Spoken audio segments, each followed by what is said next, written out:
Magandang buhay mga idol, Sports Life Channel PH po. Eto na, ang may init na balita mula sa mundo ng PBA. Mga bagong rules sa 48th season ng Liga, alamin. At Coach Tim Gone may inamin sa mga taga-Barangay Ginebra. Pero bago yan, huwag niyo kalimutang mag-like at mag-subscribe sa ating channel. Ilang tulog na nga lang po, magsisimula na ang panibagong season ng PBA. Madami na ang mga nakabang, lalo't sabik na ang mga fans na makita na uli ang kanilang mga paboritong players sa mga kuponan na sinusuporta kanila.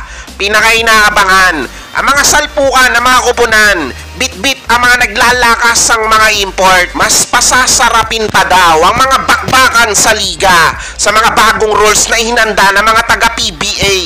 Ang ilan nga po sa mga bagong rules na aabangan sa pagsisimula ng 48th season ng liga, inilatag na.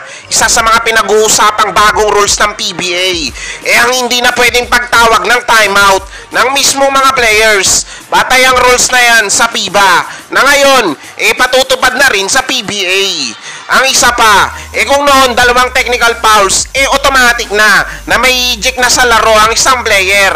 Ngayon nga po ginawang tatlong technical fouls bago may eject sa laban ng isang player. Natiyak ang makikinabang doon ang mga tipo ng mga players na masasabing mga brusko o barako maglaro sa loob ng court.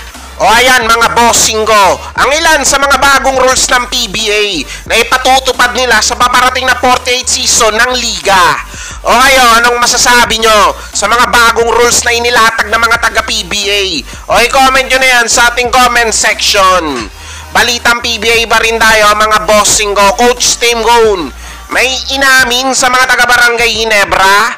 Nakabalik na sa kampo ng barangay itong head coach nila na si Coach Tim Gone at sinasabing naghahanda na sila sa paparating na Commissioner's Cup na walang import. O ayan mga bossing ko, sa mga nagtatanong dyan kung sino kung meron na daw na bagong import itong Barangay Ginebra, ayan, pag-aamin ni Coach Tim Gone, sa ngayon daw, wala pa silang napipiling bagong import na ibabandera sa Commissioner's Cup. Mukhang inaantay pa ng mga taga-Barangay Ginebra ang ilalabas na hatol sa resident import nila na si Justin Brownlee na nagpositibo di umano sa banned substance ng basketball.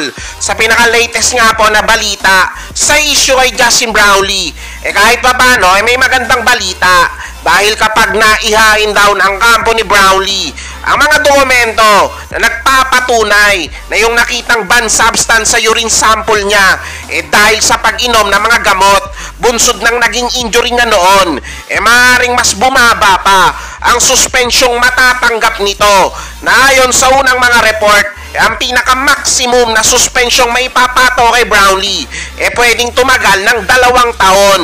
O pag sinuwerte nga itong si Brownlee, ang minimum suspension lang na 1 buwan ang matatanggap niya. Kaya manalangin pa kayo mga Ginebra fans dyan. Yan ang mainit na balita natin ngayon mga bossing ko. Nga pala may FB page tayo, Sports Life Channel page ang pangalan. Pa-like and follow naman.